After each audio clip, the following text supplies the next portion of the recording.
Alors présentez-nous votre projet en quelques mots. Moi, je suis éleveur de reptiles, donc ça fait 10 ans que je suis dans le reptile. J'ai passé mes diplômes récemment pour pouvoir être en règle justement. Donc j'aimerais monter une société, une micro-entreprise pour le reptile, pour l'élevage. Et à côté, on va monter une structure, donc on est en train de voir quel statut prendre, etc. On a pris des rendez-vous pour avoir un juriste, etc. Pour voir quel statut prendre pour pouvoir monter une animalerie spécialisée en reptiles. Mais au départ, ça sera uniquement en vente sur des salons exprès pour, et après par la suite, dès qu'on aura un budget assez conséquent, de pouvoir acheter le terrain et acheter le bâtiment et puis pouvoir exercer dans le bâtiment. D'accord, alors quel sera votre type de clientèle et comment pensez-vous vous faire connaître?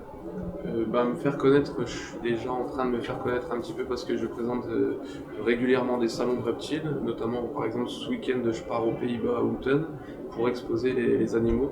Donc mon nom commence à se faire connaître un petit peu et la clientèle, c'est tout simplement des gens qui sont passionnés par les reptiles, qui viennent directement au salon. Qui sont vos concurrents et qu'est-ce qui vous différencie d'eux? Nos concurrents. Donc il y a pas mal de concurrence. Donc il y a Reptilis déjà, donc j'ai travaillé notamment chez lui. Reptilis situé à Copperzel, donc lui c'est un de mes plus gros concurrents on va dire. Et je vais essayer que ça soit pas vraiment de la concurrence directe, comme on se connaît très bien. C'est sûr on sera concurrent, mais on va jouer le jeu à deux, enfin s'il veut bien, hein, après. Donc après il y a plusieurs concurrents, il y a des animaleries bien sûr, donc ils sont pas vraiment pour moi concurrents parce que moi je fais de l'élevage et donc je départ d'un produit de A à Z, tandis que eux ils achètent, ils revendent. Donc, euh, donc voilà, après d'autres concurrents bien sûr on en a dans toute la France, dans toute l'Europe et dans le monde entier. C'est En, grâce à la concurrence qu'on avance aussi. voilà, en même temps grâce aux concurrents on peut évoluer. Alors quelles sont vos motivations pour entreprendre? Dynamisme, Passion. passion.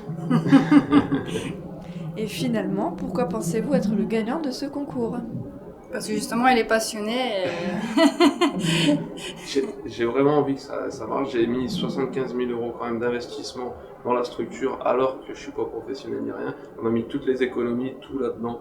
Donc il faut qu'on fonce, il faut que ça marche.